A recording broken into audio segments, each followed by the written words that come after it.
Good morning, students. Today we are doing our lesson 1 from the subject biology and this is for class 12th. स्मरणीय बिंदु महत्वपूर्ण तथ्य। जीव के जन्म से उसकी प्राकृतिक मृत्यु तक के काल को जीवन अवधि कहते हैं। जन्म से लेकर मरण के बीच का जो अवधि होती है उसे जीवन अवधि कहते हैं। जनन ऐसी प्रक्रिया है जो प्रजातियों के अविरत बने रहने के लिए उत्तरदायी होती है। मतलब कि बार बार सेम प्रजाति उत्पन्न हो, उस प्रक्रिया को जनन कहते हैं। एक अथवा दो जीवों के बीच भागीदारी के आधार पर जनन प्रक्रिया दो प्रकार की होती है। कितनी प्रकार की होती है जनन प्रक्रिया? दो प्रकार की होती है। पहली होती है अलैंगिक एवं दूसरी होती है लैंगिक। जन संतति उत्पत्ति में एकल जनक भाग ले तथा युग्मक निर्माण एवं भागीदारी अनुपस्थित हो तो इस जनन प्रक्रिया को अलैंगिक जनन कहते हैं। जब जनन प्रक्रिया में या जनन उत्पत्ति में अपनी जैसी जनरेशन को दोबारा बनाने में सिर्फ एक जनक भाग ले, मतलब कि जो पेरेंट्स होते हैं उनमें से कोई एक पेरेंट भाग ले और दूसरे की भागीदारी वहां पर अनुपस्थित हो तो इस प्रकार के जनन को हम कहते हैं अलैंगिक जनन। अलैंगिक जनन से उत्पन्न जीव समान आकार की एवं आनुवंशिक गुण वाले होते हैं। अलैंगिक जनन से जो नेक्स्ट जनरेशन उत्पन्न होती है उनका आकार भी सेम रहता है और आनुवंशिक गुण भी सेम रहते हैं, जिन्हें हम क्या कहते हैं? क्लोन। क्लोन का मतलब होता है एक जैसा दिखाई देने वाला, सेम। एक कोशीय जीवों में कोशिका विभाजन, विखंडन, मुकुलन, फंजाई में अलैंगिक जनन, चल बीजाणु, कॉनिडिया आदि द्वारा, हाइड्रा में कलिका तथा स्पॉन्ज में जैलियम द्वारा अलैंगिक जनन होता है। ये सारे एक कोशीय जीव जैसे कि हाइड्रा, अमीबा, बीजाणु, फंजाई, इन सब में कैसा जनन होता है? अलैंगिक जनन होता है और सबकी मेथड के नाम अलग अलग होते हैं। जैसे कि अमीबा में होता है विखंडन, कॉनिडिया में, हाइड्रा में होता है कलिका के द्वारा, स्पॉन्ज में होता है जैम्ब्यूल के द्वारा। पादपों में ऊपरी भूस्तारी, प्रकंद, शकरकंद, बल्ब भूस्तारी आदि कायिक प्रबंधों द्वारा अलैंगिक जनन होता है। सिमिलरली किन में हो सकता है अलैंगिक जनन? जीवों में तो हो ही सकता है, एक कोशिकीय जीवों में, साथ ही साथ कुछ पेड़ पौधों में भी हो सकता है। आलू, गन्ना, केला, अदरक, डहलिया आदि पौधों के रूपांतरित स्तंभों के पर्वसंधियों तथा पत्तर चट्टा ब्रायोफाइलम की पत्तियों से पादपों की प्लांटलेट्स की उत्पत्ति होती है। किन किन में? आलू, गन्ना, केला, अदरक, इनमें भी प्लेटलेट्स की उत्पत्ति, प्लांटलेट्स की उत्पत्ति होती है। लैंगिक जनन युग्मक नर एवं मादा निर्माण उनके युग्मन फ्यूजन द्वारा संपन्न होता है। किसके द्वारा होता है? फ्यूजन के द्वारा जनन संभव होता है। युग्मक निर्माण विशिष्ट जननांगों में अर्धसूत्रण विभाजन द्वारा होता है और इस युग्मक का निर्माण किस विभाजन द्वारा होता है? अर्धसूत्री विभाजन के द्वारा होता है तथा युग्मक सामान्यतः अगुणित होते हैं और जो युग्मक बनकर आया अर्धसूत्री विभाजन द्वारा वो अगुणित होता है। लैंगिक जनन द्वारा उत्पन्न संतति में आकारिक व आनुवंशिक विभिन्नता पाई जाती। लैंगिक जनन से जो संतति उत्पन्न होती है उसके आकार में और आनुवंशिक गुणों में थोड़ी भिन्नता पाई जाती है, जैसे कि ह्यूमन बींग्स उसके एग्जाम्पल है। कुछ पौधों में पुष्पीकरण की क्रियाविधि काफी लंबी अवधि के पश्चात दोहराई जाती है। नीला कुरिंजी में जहां 12 वर्षों में एक बार पुष्प उत्पन्न होते हैं, वही बांस जाति के पौधों में 50 से 100 वर्षों में एक बार पुष्पन होता है। जो पुष्पीकरण की क्रियाविधि होती है यानी कि फूलों का उगना, वो एक निश्चित काल के बाद दोहराई जाती है। फॉर एग्जाम्पल जो नीला कुरिंजी होता है उसमें 12 साल में एक बार फूल खिलता है और बांस में 50 से 100 वर्षों के बीच में एक बार पुष्पन होता है। अपरस्तानी मादा पशुओं के अंडाशय की सक्रियता, हार्मोन निर्माण एवं प्रजनन व्यवहार में आवृत्ति परिवर्तन देखे जाते हैं। नॉन प्राइमेट स्तनधारी जैसे गाय, भैंस, भेड़, चूहे, कुत्ते आदि में जनन अंगों, हार्मोन निर्माण एवं प्रजनन व्यवहार में आने वाले आवर्ती परिवर्तनों को मध्य चक्र कहते हैं, ऑयस्ट्रॉस साइकिल कहा जाता है। जो भी स्तनधारी जीव होते हैं जिनमें कि स्तनधारी ग्रंथियां पाई जाती है, जैसे कि गाय, भैंस, चूहे, कुत्ते, इनमें जननांग भी पाए जाते हैं, प्लस साथ ही साथ हार्मोन का निर्माण होता है एवं प्रजनन के व्यवहार में जो काम आते हैं आवर्ती परिवर्तन, उन्हें हम क्या कहते हैं? मध्य चक्र कहते हैं। जबकि प्राइमेट स्तनधारी फॉर एग्जाम्पल बंदर, एप्स एवं मानव में होने वाले ऐसे परिवर्तनों को ऋतुस्राव चक्र या मेंस्ट्रुअल साइकिल कहते हैं। किन किन में होते हैं ऋतुस्राव चक्र या मेंस्ट्रुअल साइकिल? बंदर, एप्स और मानव में होते हैं। जनन प्रावस्था को 3 भिन्न भिन्न अवस्थाओं निषेचन पूर्व, निषेचन तथा निषेचन पश्चात में विभक्त किया गया। जनन प्रावस्था यानी कि जो ये पूरी प्रोसीजर है उसे 3 पार्ट्स में डिवाइड किया गया। पहला है जनन पूर्व, निषेचन से पूर्व, दूसरा है निषेचन एंड थर्ड है निषेचन के पश्चात। अधिकांश लैंगिक प्रजनन जीवों में कार्यकी तथा कार्यिक रूप से भिन्न 2 प्रकार के स्पष्ट युग्मक पाए जाते हैं। इसे विषम युग्म की अवस्था कहते हैं। अधिकांश जो लैंगिक जनन होता है, लैंगिक जनक क्या, जिसमें कि 2 जनक पार्टिसिपेट करते हैं, इसमें अधिकांशतः 2 अलग अलग युग्मक पाए जाते हैं, इसलिए इसे हम कहते हैं विषम युग्म की अवस्था। इस प्रकार के जीवों में नर युग्मक पुमंग तथा शुक्राणु, जबकि मादा युग्मक अंड या डिंब कहलाते हैं। नर युग्मक को क्या कहते हैं? शुक्राणु कहते हैं एवं मादा युग्मक को अंडाणु या डिंब कहते हैं। क्वेश्चन नंबर 2, किस प्रकार के प्रजनन के साथ हम अर्धसूत्री विभाजन को संबद्ध करते हैं? मतलब कि अर्धसूत्री विभाजन क्या होता है? उत्तर, लैंगिक प्रजनन के साथ हम अर्धसूत्री विभाजन को संबंधित करते हैं। किसके साथ जोड़ा जाता है अर्धसूत्री विभाजन को? लैंगिक प्रजनन के साथ, क्योंकि युग्मक निर्माण तथा संलयन इसका लाक्षणिक गुण होता है। इसके द्वारा किसका निर्माण होता है? युग्मक का, दैट मीन्स जाइगोट का निर्माण होता है। युग्मक निर्माण अधिकांशतः अर्धसूत्री विभाजन द्वारा ही होता है। ये जो जाइगोट प्राप्त होता है ये किसके द्वारा होता है? अर्धसूत्री विभाजन के द्वारा ही होता है। अतः दोनों एक दूसरे से संबंधित है, मतलब कि लैंगिक प्रजनन और अर्धसूत्री विभाजन एक दूसरे से रिलेटेड है। 3rd क्वेश्चन, सूक्ष्म प्रवर्धन द्वारा उत्पन्न पौधों को सोमोक्लोन क्यों कहते हैं? उत्तर, पौधे के किसी कायिक भाग से कुछ ऊतक लेकर ऊतक संवर्धन द्वारा अत्यंत ही अल्प समय में हजारों पादपों को उत्पन्न करने की विधि को सूक्ष्म प्रवर्धन कहते हैं। पौधे के किसी एक कायिक भाग से थोड़े से ऊतक ले करके जो ऊतक संवर्धन होता है, मतलब कि अगर नीचे से लिया गया तो उसे हर ब्रांच में ऊपर तक पहुंचा देना और उससे हजारों प्रकार के और अन्य पौधे बना देना सूक्ष्म प्रवर्धन कहलाता है। सूक्ष्म प्रवर्धन द्वारा उत्पन्न प्रत्येक पौधा आनुवांशिक रूप से मूल पादप के समान होता है। सूक्ष्म प्रवर्धन के द्वारा जो नए पौधे बनते हैं वो जो मूल पौधा होता है उसी के समान होता है, अतः इन पौधों को सोमोक्लोन कहते हैं। सोमोक्लोन का मतलब ये रहता है कि एक जैसे दिखाई देने वाला। क्वेश्चन नंबर 4, युग्मक जनन से आप क्या समझते हैं? उत्तर, प्राणियों तथा जंतुओं में नर तथा मादा युग्मकों की गठन प्रक्रिया युग्मक जनन कहलाती है। क्या होता है युग्मक जनन? जो प्राणी होते हैं जंतुओं में नर तथा मादा के जो जनन अंग बनते हैं उसकी प्रक्रिया को युग्मक जनन कहते हैं। जीवों में बीजाणुधानियों में बीजाणु निर्माण अर्धसूत्री विभाजन द्वारा होता है। जीवों में जो बीजाणुधानियाँ होती है उसमें बीजाणुओं का निर्माण होता है, तो किसके द्वारा होता है? अर्धसूत्री विभाजन के द्वारा होता है। इन बीजाणुओं का एक विशिष्ट प्रक्रिया के तरह युग्मकों में परिवर्तन होता है। इन बीजाणुओं का एक स्पेशल मेथड के द्वारा फिर जाइगोट में कन्वर्जन होता है या युग्मकों में परिवर्तन होता है। परिवर्तन की ये जो प्रक्रिया कहलाती इसे ही हम कहते हैं युग्मक जनन। इसे क्या कहते हैं? युग्मक जनन कहते हैं। क्वेश्चन नंबर 5, किन विधियों द्वारा कृत्रिम कायिक जनन किया जा सकता है? विधियों के नाम लिखिए। उत्तर, पौधों के शरीर के किसी अंग या भाग द्वारा संपूर्ण पौधा उगाने की विधि कायिक जनन कहलाती है। मतलब पौधे का कोई भी एक ऐसा हिस्सा जिसमें इतनी एबिलिटी है कि वो स्वयं ही दूसरा अपने जैसा एक दूसरा पौधा बना दे, वो अंग, तो इसे क्या कहते हैं? हम कायिक जनन कहते हैं। कायिक जनन निम्नलिखित विधि द्वारा किया जाता है। कलम लगा के द्वारा किया जाता है, बिल्कुल दाब लगाने से हो जाता है, रोपण द्वारा होता है या ऊतक संवर्धन द्वारा होता है। जैसे आपने बीज डाल दिया जमीन में तो दोबारा वैसे ही बन गया, आपने एक कलम लगा दी तो कलम भी दोबारा पौधा बन जाती, इसे क्या कहते हैं? कायिक जनन कहते हैं। क्वेश्चन नंबर 6, जीवों में पाए जाने वाले अलैंगिक जननों के नाम लिखिए। जीवों में जो अलैंगिक जनन पाए जाते हैं वो किन में पाए जाते हैं?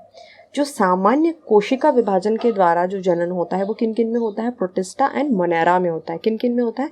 प्रोटिस्टा एवं मोनेरा में होता है। विखंडन के द्वारा जो जनन होता है किस किस में होता है? अमीबा एंड युग्लिना में होता है। मुकुलन के द्वारा जो जनन होता है वो यीस्ट एंड हाइड्रा में होता है। अलैंगिक बीजाणु के द्वारा जनन किस किस में होता है? कवक और शैवाल में होता है।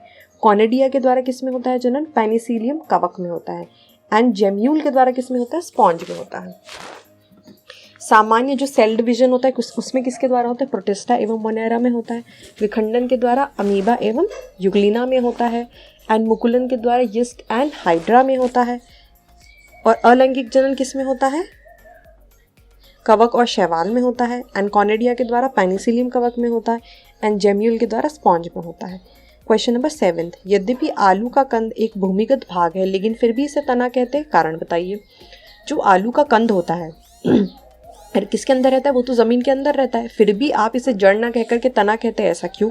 उत्तर, आलू का कंद भूमिगत होने के पश्चात भी एक तना ही होता है। इसके 2 कारण हैं। पहला, कंद पर स्पष्ट पर्व एवं पर्व संधि का पाया जाना। जो कंद है उसके ऊपर स्पष्टतः पर्व एवं पर्व संधि पाई जाती है, जैसे कि तने में होती है ना, छोटे छोटे डॉट्स रहते हैं जिससे अनेक शाखाएं निकलती है, तो वहाँ पे वैसे ही छोटे छोटे पर्व एवं पर्व संधि पाई जाती है।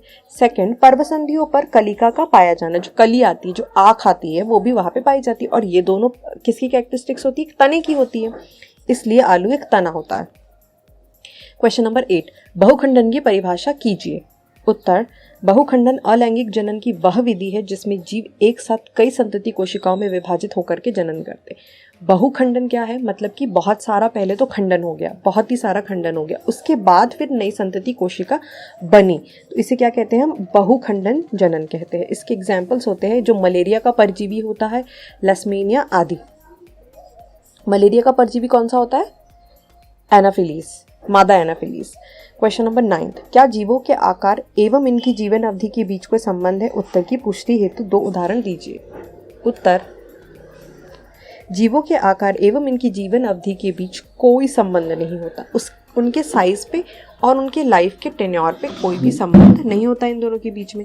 जैसे कि कौवा एवं तोता का आकार तो समान होता है, फिर भी इनकी जनन अवधि में काफी अंतर पाया जाता है। दूसरा, आम तथा पीपल के पेड़ भी आकार में समान होते, फिर भी इनकी जीवन अवधि में काफी अंतर पाया जाता है।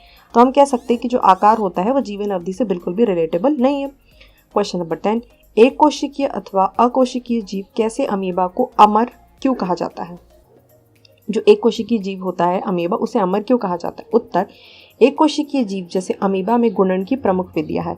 मतलब कि जनन कैसे करता है अमीबा? विखंडन द्वारा करता है, बहुविखंडन द्वारा करता है तथा स्पोरुलेशन द्वारा करता है। इन 3 विधियों के द्वारा अमीबा अपना जनन करता है। इन सभी विधियों में मुख्य बात यह है कि जीव कोशिका एक साथ 2 या अधिक संतति कोशिकाओं में विभक्त होकर के अलग पीढ़ी की कोशिकाएं बनाती है। एक हिस्से में टूट सकता है अमीबा, 2 हिस्सों में टूट सकता है और अनेकों अपनी जैसी संतति कोशिकाएं बना सकता है। अतः कोई भी कोशिका बूढ़ी होने से पहले ही बढ़ जाती है। मतलब एक सेल के डेड होने से पहले ही वो अपनी इतनी डिवीजन कर देता है और नए नए सेल्स बना देता है कि अब अगर वो मर भी गया बट ऑलरेडी वो अपनी पॉपुलेशन को बहुत बढ़ा चुका है। यही कारण है कि एक कोशिकीय जीव जैसे कि अमीबा, उसे हम अमर जीव कहते हैं। क्वेश्चन नंबर 11, अमीबा एवं यीस्ट के 2 अंतर्निहित लक्षणों को बताइए जो उन्हें अलैंगिक प्रजनन हेतु कैपेबल बनाते हैं। अमीबा और यीस्ट ये दोनों ही अलैंगिक जनन किन कारणों से करते हैं? उत्तर, अमीबा में जीव कोशिका 2 या कई समान संतति कोशिकाओं में विभक्त होती। अमीबा में जो जीव कोशिका होती है वो 2 या 2 से अधिक संतति कोशिका में विभक्त हो जाती है, जो पुनः समान आकार प्राप्त करके विखंडन करते। फिर ये जो कोशिका बनी ये भी बाद में अपने आप को फिर डिवाइड कर लेगी। अतः अमीबा इस प्रकार अलैंगिक प्रजनन हेतु सक्षम होता है। इसलिए इस प्रकार अमीबा क्या कर सकता है? एक अलैंगिक प्रजनन कर सकता है। यीस्ट कोशिका में बराबर मात्रा में विभाजन नहीं होता, बल्कि जीव कोशिका से एक छोटी कलिका का निर्माण होता है।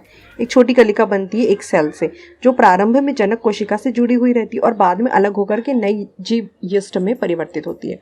एक कोशिका से एक छोटी जनन कोशिका बनती है जो कि पहले तो जुड़ी हुई रहती है उस पेरेंट से, बाद में अलग होकर के वो एक खुद इंडिविजुअल यीस्ट बन जाता है। इस प्रकार यीस्ट कोशिका भी अलैंगिक जनन हेतु सक्षम होती है। क्वेश्चन नंबर 12, हाइड्रा में किस प्रकार का अलैंगिक जनन पाया जाता है? उत्तर, हाइड्रा में अलैंगिक जनन कलिका के रूप में होता है। हाइड्रा में कैसे होता है जनन? कलिका के रूप में होता है। यह कलिका एक सूक्ष्म हाइड्रा रूप है, मतलब एक छोटे से हाइड्रा का एक छोटा सा पार्ट होता है। परिपक्व होने पर जनक शरीर से अलग होकर सामान्य हाइड्रा का रूप ले लेता है और जैसे ये परिपक्व होता है, मैच्योर हो जाता है, यह अलग होकर के एक पूर्ण रूप ले लेता है। यह कलिका एक अतिरिक्त रूप में पुनर्जनन कोशिका में बार बार समसूत्री विभाजन के फलस्वरूप उत्पन्न होती। फिर ये जो नई कलिका बन गई दोबारा से एक और कलिका बनाएंगी। इस प्रकार कह सकते हैं कि हाइड्रा में अलैंगिक जनन कलिका के द्वारा होता है। क्वेश्चन नंबर 13, 4 द्विलिंगी प्राणियों के नाम लिखे। द्विलिंगी प्राणी मतलब आपको यह बताना है कि ऐसे कौन कौन से प्राणी हैं जिनमें दोनों लिंग उनमें एक में ही एक साथ उपस्थित होते हैं। स्पॉन्ज में होते हैं, टैपवॉर्म में होते हैं, केंचुए में होते हैं और जोंक में होते हैं। क्वेश्चन नंबर 14, अनिषेक जनन करने वाले कुछ जंतुओं के नाम बताइए। उत्तर, अनिषेक जनन करने वाले जिनमें निषेचन अंगों की जरूरत नहीं पड़ती वैसे जंतु कौन से होते हैं? रोटीफर्स होते हैं, मधुमक्खियाँ होती है, कुछ छिपकलियाँ होती हैं, कुछ पक्षी होते हैं।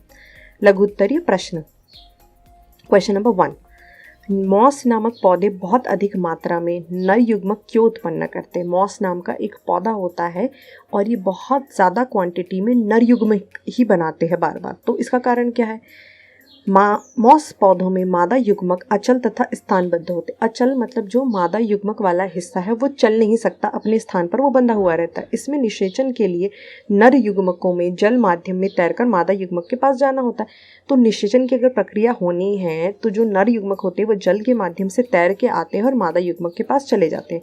चूँकि नर युग्मकों की बड़ी संख्या मादा युग्मक तक नहीं पहुंच पाती तो नष्ट हो जाती। अतः इस क्षति को पूर्ति करने के लिए नर युग्मकों की उत्पादन संख्या मादा युग्मकों की तुलना में कई हजार गुना होती है।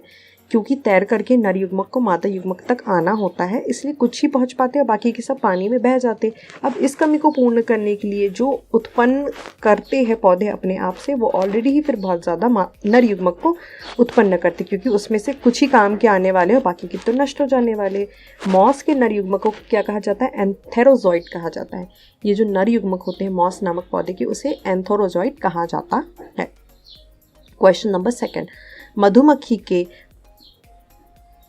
पुंपधुमोड्रॉन में गुणसूत्रों की संख्या कितनी होती है? इसमें शुक्राणुओं के उत्पादन के दौरान किस प्रकार का कोशिका विभाजन होता है? उत्तर, ड्रॉन का विकास यानी कि मधुमक्खी के पुंपधुमों में अनिषेक जनन द्वारा अनिषेचित अंड से होता है।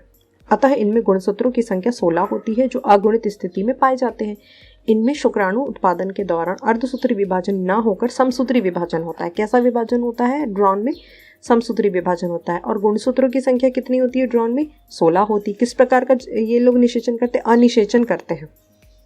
क्वेश्चन नंबर 3, नर मधुमक्खी में 16 गुणसूत्र होते हैं। नर मधुमक्खी में 16 गुणसूत्र होते हैं जबकि उनकी मादा मधुमक्खी में 32 गुणसूत्र होते हैं। इसका कारण बताइए। उत्तर, नर मधुमक्खी का विकास अनिषेचित अंड से होता है। जो नर मधुमक्खी होती किससे बनती है? अनिषेचित अंड से बनती है। अतः इनमें गुणसूत्रों की संख्या अगुणित होती है जो कि 16 है। परंतु जो मादा मधुमक्खी होती है उसका विकास निषेचित अंड से होता है, जिनमें अगुणित नर युग्मक 16 तथा अगुणित मादा युग्मक 16 होते और दोनों जुड़ के कितने हो जाते हैं? 32 हो जाते हैं। इसलिए मादा युग्मक में 32 गुणसूत्र होते हैं। क्वेश्चन नंबर 4, जीवों में जनन कितने प्रकार का पाया जाता है? जीवों में जनन 3 प्रकार का पाया जाता है। एक तो होता है कायिक जनन, मतलब कि कोई एक ऐसा हिस्सा जो इतनी एबिलिटी रखता है कि खुद ही परिपक्व होकर के एक नया अपने जैसा जीव बना ले, उस मेथड को कहते हैं कायिक जनन। अलैंगिक जनन जिसमें लिंगों का उपयोग नहीं किया जाता। थर्ड होता है लैंगिक जनन जिसमें मादा लिंग एंड नर लिंग का उपयोग किया जाता है। क्वेश्चन नंबर 5, जनन की अच्छी विधि कौन सी है? लैंगिक या अलैंगिक? क्यों? उत्तर, जनन की अच्छी विधि होती है लैंगिक जनन, क्योंकि इसमें नर एवं मादा जीवों से उत्पन्न नर एवं मादा युग्मक संलयित होकर के नई संतति का उत्पन्न करते। इस प्रक्रिया में दोनों युग्मकों के निर्माण के दौरान कुल विविधताएं आती है तथा इसके संलयन के पश्चात इन विविधताओं का पुनर्नियोजन होता है। अतः इस जनन से उत्पन्न जीव अधिक अनुकूलित एवं जन सक्षम होते हैं। इसमें क्या होता है? नर युग्मक एवं मादा युग्मक संलयित होकर के नई संतति कोशिकाओं का निर्माण करते हैं। अब चूंकि वो नर युग्मक और मादा युग्मक दोनों से मिलकर बने होते हैं तो इस बनने वाली संतति कोशिका में कुछ तो अलग ही गुण आते हैं और ये ज़्यादा अनुकूलित होती है वातावरण के अकॉर्डिंगली एंड जन सक्षम भी होती है और अपने जैसी अन्य कोशिकाएं ये बना सकते हैं। अर्थात इनके जीवित रहने के जो चांसेस होते हैं, जो अवसर होते हैं, वो काफ़ी अच्छे होते हैं। क्वेश्चन नंबर 6, अलैंगिक जनन द्वारा बनी संतति लैंगिक जनन द्वारा बनी संतति से कैसे अलग होती है? उत्तर, अलैंगिक जनन से उत्पन्न संतति अपने पूर्वज से आकार में एवं आनुवंशिक दृष्टि में एकदम समान होती, क्योंकि इनका विकास केवल समसूत्री विभाजन से होता है। बट लैंगिक जनन में जो कोशिका बनती है वो अपने मादा और अपने पेरेंट से, माता पिता से अलग होती है, क्योंकि इसमें अर्धसूत्री विभाजन होता है। आधे पेरेंट्स, आधा मॉम से, आधा डैड से। बट अलैंगिक में क्या होता है, पूरा ही समसूत्री होता है, पूरा का पूरा आ जाता है। संलयन के पश्चात आनुवंशिक विविधताओं का युग्मन में पुनर्नियोजन होता है, जिसे संतति में विविधता तथा भिन्नता आती है। क्वेश्चन नंबर 7, कायिक प्रवर्धन से आप क्या समझते, कोई 2 उदाहरण दीजिए। उत्तर, कायिक प्रवर्धन पौधों में होने वाला एक प्रकार का अलैंगिक जनन है, जिसमें पौधों के कायिक अंग जैसे कि तना, जड़, पत्ती कोई भी प्रयोग करके पौधों को उगाया जा सकता है। पुराने पौधों के विभिन्न अंगों में उपस्थित कायिक प्रवर्धन जैसे प्रोपेग्यूल या अंकुर को जब अनुकूल परिस्थितियां दी जाती है तब वे नए पौधों के रूप में विकसित होने लगते हैं, और इनके उदाहरण है, पहला आलू के कंद का प्रयोग कर आलू की फसल प्राप्त करना, दूसरा अदरक के प्रकंद से पौधे लगाना। क्वेश्चन नंबर 8, लैंगिक जनन करने वाले अगुणित जीवों की उस अवस्था का नाम बताइए जिसमें अर्धसूत्री विभाजन होता है, एवं अपने उत्तर की पुष्टि भी दीजिए। उत्तर, लैंगिक जनन करने वाले अगुणित जीवों में जीवन चक्र में अर्धसूत्री विभाजन बीजाणु जनन स्पैरोजेनेसिस के समय पर होता है। ऐसे जीवों में युग्मनज में अर्धसूत्री विभाजन के फलस्वरूप बने बीजाणु अंकुरित होकर अगुणित पादपकाय बनाते हैं। चूंकि अगुणित जीव में गुणसूत्र एकल सेट में पाए जाते हैं, अतः इनमें अर्धसूत्री विभाजन संभव नहीं होता। ऐसे जीवों में एक विशिष्ट अंग गैमेटेंजिया होता है, जिनमें समसूत्री विभाजन के फलस्वरूप युग्मक बनते हैं। कब होता है अलैंगिक जनन? जो लैंगिक जनन होता है उसमें जब अर्धसूत्री विभाजन होता है तो किस टाइम पे होता है? वो बीजाणु जनन के टाइम पे होता है।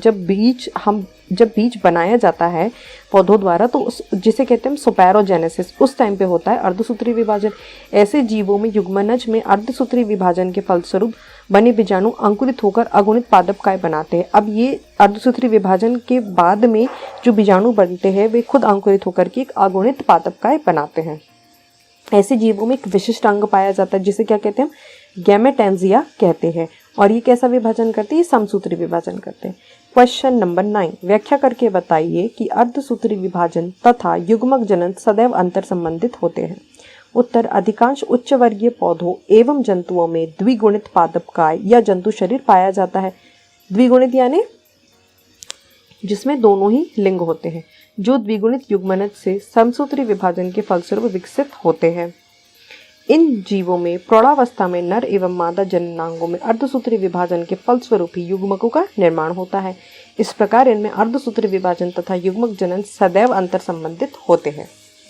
नेक्स्ट क्वेश्चन इज, अपनी जटिलता के बावजूद बड़े जीवों में लैंगिक जनन पाया जाता है, क्यों? उत्तर, यह सत्य है कि लैंगिक प्रजनन की प्रक्रिया जटिल है, धीमी है एवं बड़े जीवों में यह विशिष्टता के साथ विकसित होती है। जो बड़े जीव जंतु होते हैं उनमें लैंगिक जनन फिर भी पाया जाता है, जबकि ये ऑलरेडी कॉम्प्लेक्स है, स्लो है। इसका कारण ये है क्योंकि इस प्रजनन द्वारा जीव के संततियों में आनुवंशिक विविधता का समावेश होता है, क्योंकि इसके द्वारा जो नई संतति का निर्माण होता है उसमें आनुवंशिक विविधता होती है, डिफरेंस पाया जाता है। एग्जैक्टली वो पेरेंट्स जैसे नहीं दिखाई देती। यह विविधता जीवों को प्रतिकूल या परिवर्तनीय परिस्थितियों में अनुकूलन प्रदान करती है, जिसकी वजह से वो किसी भी माहौल में रह सकते हैं तथा प्रजाति विशेष की जीवन क्षमता दर बढ़ती है और उनके जीवित रहने के चांसेस भी ज़्यादा होते हैं। क्वेश्चन नंबर 11, अंड प्रजक प्राणियों की संतानों का उत्तर जीवन यानी कि सर्वाइवल सजीव प्राणियों की तुलना में अधिक जोखिम युक्त होता है, क्यों? उत्तर, अंड प्रजक वे जीव है जिनका जन्म निषेचित या अनिषेचित अंडों से होता है, जो मादा जीव के शरीर के बाहर विकसित होते हैं। अंड प्रजक कौन से जीव होते हैं? जिनका जन्म निषेचित या अनिषेचित अंडों से होता है और ये मादा जीव के शरीर के बाहर विकसित होते हैं। ये अंडे वातावरणीय कारक जैसे कि ताप, शुष्कता, अन्य जीवों द्वारा भक्षण, कोई और जीव आकर खा ले या ज़्यादा टेम्परेचर हो, ज़्यादा सूखा पड़ जाए आदि जोखिमपूर्ण परिस्थितियों से गुजरते हैं। इन सारे स्टेजेस से इन्हें निकलना रहता है, जबकि सजीव प्रजक जीव मादा जीव के शरीर के भीतर युग्मनज से विकसित होते हैं। पर जो सजीव प्रजक होते हैं इसमें जो युग्मनज बनता है वो जो अंडे बनते हैं वो मादा के जीव के अंदर ही बनते हैं तथा प्रसव के पश्चात विकसित शिशु के रूप में बाहर आते हैं। और प्रसव के पश्चात क्या होता है कि शिशु के रूप में सीधे बाहर आते हैं। भ्रूणीय देखभाल तथा संरक्षण के कारण इनकी उत्तरजीविता के अवसर बढ़ जाते हैं। भ्रूणीय देखभाल और संरक्षण अगर मादा के पेट में ही है तो फिर उनकी उत्तरजीविता मतलब वो अच्छे से उस टाइम पे सरवाइव कर सकते हैं। इस प्रकार अंड प्रजक जीवों का उत्तर जीवन सजीव की तुलना में ज़्यादा जोखिमपूर्ण, इसलिए जो अंडे देते हैं, जो अंडे देने वाले जीव जंतु होते हैं उन अंडों का जो सर्वाइवल टाइम होता है या जो उनकी संभावनाएं होती है वो ज़्यादा जोखिमपूर्ण होती है किनकी तुलना में, जो सजीव प्रजक होते हैं जो अपने अंदर सीधे शिशुओं को जन्म देते हैं। क्वेश्चन नंबर 12, जो स्पोर अलैंगिक चल बीजाणु एवं युग्मक में अंतर स्पष्ट कीजिए। Now question number 12, you spore अलैंगिक चल बीजाणु एवं युग्मक में अंतर स्पष्ट कीजिए। क्या अंतर होते हैं जुस्पोर एवं युग्मक में? जुस्पोर जो होते हैं वो स्पोरेजियम में उत्पन्न होते हैं जबकि युग्मक गैमेटेंजिया में उत्पन्न होते हैं। दोनों की जो पोजीशन है कहाँ होती है, युग्मक की होती है गैमेटेंजिया में एंड जुस्पोर की होती है स्पोरेजियम में। जुस्पोर सीधे अंकुरण करके लैंगिक विधि के तहत सीधे अंकुरित होते हैं, लैंगिक विधि करते हैं और उसके तहत नए जीव को जन्म देते हैं, जबकि युग्मक में अर्धसूत्री विभाजन होते हैं, वे संलयन के पश्चात ही युग्मनज बनाते हैं तथा युग्मनज से नया जीवन बनता है। थर्ड, युग्मक में आनुवांशिक विविधता आती है पर स्पोर में यह आवश्यक नहीं है। क्वेश्चन नंबर 13, युग्मक जनन एवं भ्रूणोद्भव में अंतर स्पष्ट कीजिए। युग्मक जनन जीवों में पाए जाने वाले नर या मादा अंगों में अर्धसूत्री विभाजन विशिष्टीकरण पश्चात संपन्न होता है। युग्मक जनन जो जीव होते हैं उनमें अर्धसूत्री विभाजन के पश्चात एक नया जीव का जन्म होता है, जबकि भ्रूणोद्भव मादा जीवों के अंडाशय में युग्मनज के भ्रूण में विकसित होने की प्रक्रिया है। भ्रूणोद्भव क्या होता है कि मादा के शरीर के अंदर ही भ्रूण का उद्भव होता है। भ्रूणोद्भव समसूत्री विभाजन तथा कोशिका विभेदीकरण से संपन्न होता है। किससे होता है ये? समसूत्री विभाजन होता है और कोशिका विभेदीकरण से होता है। कोशिका विभेदीकरण द्वारा कोशिका समूह स्थानांतरित होकर विशेषीकृत ऊतक एवं अंगों की रचना करते हैं। इसके बाद में क्या होता है? अलग प्रकार के ऊतक बनते एवं अंग का निर्माण होता है। क्वेश्चन नंबर 14, बाह्य निषेचन की व्याख्या करें एवं इसके नुकसान बताइए। उत्तर, मछलियों तथा मेंढक के संदर्भ में यह देखा गया है कि उनके नर तथा मादा के बीच संलयन शरीर से बाहर होता है। जो निषेचन होता है अगर वह निषेचन की प्रक्रिया शरीर के बाहर हो रही है तो उसे हम कहते हैं बाह्य निषेचन, और अगर निषेचन की प्रक्रिया शरीर के अंदर होती है तो उसे कहते हैं आंतरिक निषेचन। तो कुछ जीव जैसे कि मछलियाँ और मेंढक इनमें बाह्य निषेचन पाया जाता है। नर तथा मादा सहजीवी के द्वारा विशाल संख्या में युग्मक निर्मुक्त किए जाते हैं। नर तथा मादा सहजीवी के द्वारा जो युग्मक होते हैं वो बहुत ज़्यादा अधिक मात्रा में उत्पन्न किए जाते हैं और यह जल में संलयन कर निषेचित अंडे का निर्माण करते हैं। इस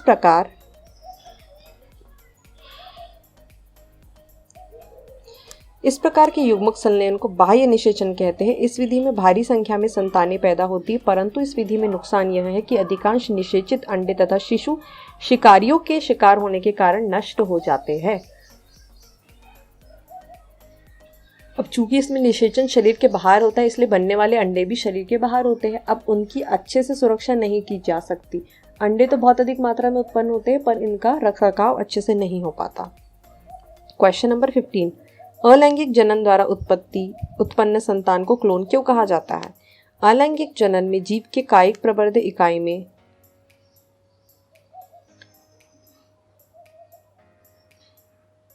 समसूत्रण विभाजन द्वारा संतति पैदा होती है। इस विधि द्वारा उत्पन्न संततियों में आनुवंशिक तथा आकारिक की समानता तथा समरूपता पाई जाती है, इसलिए इन्हें क्लोन कहते हैं। क्लोन यानी होता है एक समान दिखाई देने वाला। बनने वाली जो संतति होती है वह अपने पेरेंट्स की ही भांति दिखाई देती है, साइज में भी सेम होती है एवं उनके गुण भी सेम होते हैं, इसलिए उन्हें क्लोन कहा जाता है। दीर्घ उत्तरीय प्रश्न। क्वेश्चन नंबर 1, लैंगिक जनन के परिणाम स्वरूप बनी संतति के जीवित रहने के अच्छे अवसर क्यों होते हैं? उत्तर, हम जानते हैं कि लैंगिक जनन युग्मक निर्माण एवं संलयन के फलस्वरूप होता है। युग्मक निर्माण या फिर संलयन की विधि के बाद लैंगिक जनन होता है। युग्मक निर्माण में अर्धसूत्री विभाजन संलयन होने से उनमें आनुवांशिक परिवर्तनशीलता आती, क्योंकि लैंगिक जनन में अर्धसूत्री विभाजन होता है इसलिए आनुवांशिक परिवर्तनशीलता आती है। हम जानते हैं कि अर्धसूत्री विभाजन फेज 1 में प्रोफेज के पैक्टीन प्रावस्था में क्रॉसिंग ओवर एक प्रक्रिया होती है। फेज 1 में क्या होता है? क्रॉसिंग ओवर एक प्रक्रिया होती है जिससे दो समरूपी क्रोमोसोम जोड़ों के बीच जीन्स का विनिमय होता है। इसमें जो दो समरूपी क्रोमोसोम के जोड़े होते हैं जैसे कि XX एंड XY, इन दोनों में जीन्स का विनिमय यानी कि स्थानांतरण होता है। इस प्रक्रिया के चलते युग्मनज में आनुवांशिकता विविधता आती है। इसलिए आनुवांशिकता विविधता आती है। इन आनुवांशिक परिवर्तन युग्मकों के संलयन के पश्चात आनुवांशिक परिवर्तनशीलता व पुनर्योजन होने से संतति में काफी आनुवांशिकता विविधता गुणित होती है। अब इसके पश्चात जो नई संतति कोशिका बनेंगी उसके जो जीन्स होगी वो काफ़ी अलग होगी, इसलिए आनुवांशिक विविधता होती है। यह आनुवांशिक विविधता इन संततियों को परिवर्तनशील वातावरण में अनुकूलन हेतु समुचित विकल्प प्रदान करती है तथा ये जीवित रहने के लिए अधिक उपयुक्त होते हैं। वातावरण में ढलने के लिए, एक अच्छे अनुकूलित व्यवहार के लिए ये जीन्स काफ़ी ज़रूरी होते हैं, इसलिए इनके जीवित रहने के प्रोबेबिलिटी भी ज़्यादा होती है। परंतु यह कथन हर समय सही नहीं है। लैंगिक जनन के फलस्वरूप उत्पन्न संतति केवल परिवर्तनशील वातावरण तथा नई चुनौतियों के लिए ही अधिक उपयुक्त है। स्थिर वातावरणीय परिस्थितियों में लैंगिक जनन कोई खास फायदा नहीं पहुंचाते। मतलब कि अगर ऐसा वातावरण जहाँ पर चेंजेस नहीं होते हैं, एक जैसा ही वातावरण बना रहता, तो वहाँ पर लैंगिक जनन ज़्यादा फायदे का नहीं है। सेकेंड क्वेश्चन, एक पुष्प में निषेचन पश्च परिवर्तनों की व्याख्या कीजिए। एक पुष्प की निषेचन की प्रक्रिया में जो पश्च परिवर्तन आते हैं उसकी व्याख्या करनी है। उत्तर, एक पुष्प में मुख्यतः 4 अंग पाए जाते हैं। कितने अंग पाए जाते हैं? 4 अंग। पहला बाह्य दल, दूसरा पंखुड़ी, तीसरा पुमंग एवं चौथा जायांग। इन्हें पुमंग तथा जायांग, इनमें जो पुमंग और जायांग होते हैं वो क्रमशः नर एवं मादा लैंगिक अंग होते हैं। पुमंग होता है नर लैंगिक अंग एंड जायांग होता है मादा लैंगिक अंग। पुमंग के सदस्य पुंकेसर तथा जायांग के सदस्य स्त्री केसर कहलाते हैं। जो पुमंग के सदस्य होते हैं उन्हें हम पुंकेसर कहते हैं और जायांग के स्त्री केसर कहलाते हैं। ये सभी पुष्पासन से अलग अलग पौधों में अलग अलग तरीके के पैटर्न से जुड़े होते हैं। स्त्री केसर के फिर 3 भाग होते हैं। स्त्री केसर के कितने भाग होते हैं? 3 भाग होते हैं। पहले आता है वर्तिकाग्र, फिर आता है वर्तिका नलिका, फिर आता है अंडाशय। कितने पार्ट होते हैं स्त्री केसर के? 3, वर्तिकाग्र, वर्तिका नलिका तथा अंडाशय। अंडाशय की आंतरिक दीवार से अपरा नाल द्वारा बीजांड जुड़ा रहता है। बीजांड एक गुरु बीजाणुधानी होता है जिसके अंदर भ्रूणकोश स्थित होता है। भ्रूणकोश मादा युग्मोद्भिद होता है जिसके अंदर अंड कोशिका मादा युग्मक स्थित होता है। अंडाशय की जो आंतरिक दीवार होती है उससे बीजांड जुड़ा रहता है। बीजांड एक गुरु बीजाणुधानी होते हैं जिनके अंदर, इस बीजांड के अंदर क्या उपस्थित होता है? भ्रूणकोश उपस्थित होता है। भ्रूणकोश वो होता है जहाँ पे भ्रूण का निर्माण होता है। निषेचन के पश्चात बीजांड बीज में परिवर्तित हो जाता है। तो ये जो बीजांड होता है निषेचन की प्रक्रिया के पश्चात एक बीज में परिवर्तित हो जाता है तथा अथवारण बीज चोल में परिवर्तित हो जाता है। निषेचन पश्चात अंडाशय फल में परिवर्तित होता है। बीजांड किस में परिवर्तित होता है? निषेचन के बाद बीज में परिवर्तित होता है और जो अंडाशय होता है वो निषेचन की प्रक्रिया के बाद फल बन जाता है। अंडाशय की दीवार फल भित्ति बनाती है। निषेचन के बाद पुष्प के बाह्य दल अधिकांश तथा पंखुड़ी झड़ जाते हैं। निषेचन के बाद क्या होता है? पुष्प का जो बाह्य दल यानी बाहरी हिस्सा होता है या फिर जो पंखुड़ी होती है वो झड़ जाते हैं। पुंकेसर भी निषेचन के पश्चात झड़ जाते हैं। कुछ फलों के बाह्य दल फल बनने के बाद भी लगे रहते हैं। पुंकेसर के जो निषेचन के बाद जो पुंकेसर होता है वह भी अधिकतर झड़ जाता है और कुछ फलों के जो कुछ फल होते हैं वो बाह्य दल बनने के बाद भी स्थिर रहते हैं। चित्र 1.1 में निषेचन पश्चात फल भित्ति पी है। अंडाशय भित्ति का परिवर्तित रूप पी के द्वारा दिखाया गया है। जो बाहरी वाली भित्ति है वो अंडाशय भित्ति का परिवर्तित रूप है और जो एस है एवं बीज, एस बीजांड का परिवर्तित रूप है और जो एस है अंदर वाला वो बीज का परिवर्तित रूप है। क्योंकि बीजांड परिवर्तित होकर क्या बनाता है? बीज बनाता है और जो अंडाशय होता है वो परिवर्तित होकर क्या बनाता है? फल का निर्माण करता है। क्वेश्चन नंबर 3, प्रत्येक पुष्पीय पादप के भाग को पहचाने तथा लिखे कि वह अगुणित है या द्विगुणित। अंडाशय कैसा है? द्विगुणित है, इसलिए 2n होगा। परागकोश कैसा है? वह भी द्विगुणित है। अंडा या डिंब कैसा है? वह अगुणित है। पराग कैसा है? वह भी अगुणित है। नर युग्मक कैसा है? वह भी अगुणित है।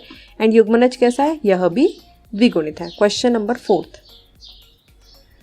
अलैंगिक जनन तथा लैंगिक जनन के मध्य विभेद स्थापित कीजिए या फिर कायिक जनन को प्रारूपिक अलैंगिक जनन क्यों माना जाता है। उत्तर, अलैंगिक जनन वह विधि है जिसमें अगली पीढ़ी की संतति का निर्माण बिना युग्मक एवं युग्मक संलयन के होता है। अलैंगिक जनन कौन सी विधि है जिसमें अगली पीढ़ी बनती तो है पर बिना युग्मक निर्माण के बनती है। अलैंगिक जनन बीजाणु अंकुरण, अनिषेक फलन, अंग जनन, कायिक प्रवर्धन आदि प्रकार होता है। किस किस के प्रकार द्वारा होता है? बीजाणु अंकुरण, अनिषेक फलन, असंग जनन या फिर कायिक प्रवर्धन द्वारा होता है। जबकि लैंगिक जनन वह विधि है जिसमें युग्मक निर्माण एवं युग्मक संलयन के पश्चात अगली पीढ़ी का निर्माण होता है। दूसरा, अलैंगिक जनन में आनुवांशिक विविधता का समावेश नहीं होता है। अलैंगिक जनन में आनुवांशिक विविधता का समावेश नहीं होता है क्योंकि जो बनने वाली पीढ़ी होती है वो एग्जैक्टली पेरेंट्स की तरह दिखाई देती है। जबकि लैंगिक जनन में युग्मक निर्माण एवं युग्मक संलयन दोनों चरणों में आनुवांशिक विविधता का समावेश होता है। थर्ड, अलैंगिक जनन द्वारा उत्पन्न संततियों में अनुकूलन का अभाव रहता है, वो अडेप्टेबिलिटी उनकी कम रहती है, जल्दी ही खत्म हो जाती है मतलब। जबकि लैंगिक जनन से उत्पन्न जो होती है उनकी अनुकूलन क्षमता अधिक होती है। कायिक जनन वह प्रक्रिया है जिसके अंतर्गत पौधे की संतति पीढ़ी दर पीढ़ी बढ़ाने के लिए पौधे की जीवित शाखाओं को काटकर सीधा जमीन या पेड़ के किसी भी भाग में रोपित करके नए पौधे का निर्माण किया जाता है। पौधे के किसी भी भाग को हमने काटा और उससे अगर दोबारा वही पौधा बन जाए तो उसे हम कहते हैं कायिक जनन। जैसे कि आलू, गुना, अदरक, डहेलिया जैसे पादपों की खेती में कायिक जनन का ही प्रयोग होता है। जैसे कली लगाना, कलम लगाना। एक प्रारूपी अलैंगिक जनन इसलिए माना जाता है क्योंकि इससे उत्पन्न पौधे बिना युग्मक संतृप्तता के विकसित होते हैं तथा वे एक दूसरे के क्लोन होते हैं। क्वेश्चन नंबर 5, पुष्पी पौधों में कायिक जनन का वर्णन कीजिए। क्वेश्चन नंबर 6, युग्मक जनन क्या है? समयुग्मक तथा विषम युग्मक क्या होते हैं? उत्तर, अर्धसूत्री विभाजन के पश्चात बने अगुणित बीजाणुओं से नर या मादा दो युग्मक गठन प्रक्रिया को युग्मक जनन कहते हैं। अर्धसूत्री विभाजन से नर एवं मादा दो प्रकार के जो जनन का गठन होता है उसे हम कहते हैं युग्मक जनन। अगुणित काया वाले पौधों में युग्मक निर्माण विशिष्ट संरचनाओं गैमेटेंजिया कहते हैं। इनमें होता है निम्न पादप समूहों में ये गैमेटेंजिया आर्किगोनिया एवं एंथेरिडिया होते हैं। पुष्पीय पौधों में नर एवं मादा युग्मक जनन क्रमशः लघु बीजाणुधानी एवं गुरु बीजाणुधानी में बनते हैं। आकार एवं कायिक रूप में समान युग्मक समयुग्मक कहलाते हैं। ऐसे युग्मक जिनका आकार एवं बनावट एक समान होती है उसे हम समयुग्मक कहते हैं। जबकि आकार एवं कायिक में अगर वहाँ पे विभिन्नता पाई जाती है तो उसे हम विषम युग्मक कहते हैं। विषम युग्मक की स्थिति में दो प्रकार के युग्मक पाए जाते हैं। एक होता है नर युग्मक, दूसरा होता है मादा। नर युग्मक ये आकार में छोटे तथा चल होते हैं, इनका असंख्य मात्रा में निर्माण होता है। मादा युग्मक ये आकार में बड़े तथा अचल होते हैं और ये कम संख्या में बनाए जाते हैं। क्वेश्चन नंबर 7, यद्यपि लैंगिक जनन एक लंबे समय तक चलने वाली अधिक ऊर्जा की मांग वाली जटिल प्रक्रिया है, तथापि जंतु एवं पादप जगत के अनेक समूह के जीव इसी प्रकार के जनन को उपयोग करते हैं। इसके कम से कम 3 कारण बताइए क्यों यूज़ किया जाता है लैंगिक जनन, जबकि ये जटिल भी और स्लो भी है। पहला, लैंगिक जनन द्वारा उत्पन्न संततियों में आनुवंशिक विभिन्नता का समावेश होता है, इसलिए ज़्यादा अनुकूलित होती है वातावरण में ढलने के अनुसार।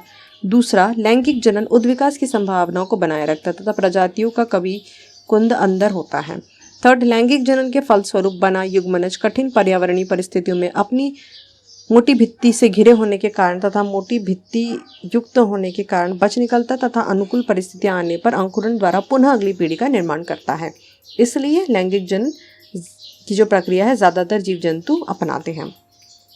With this we are done with our chapter 1।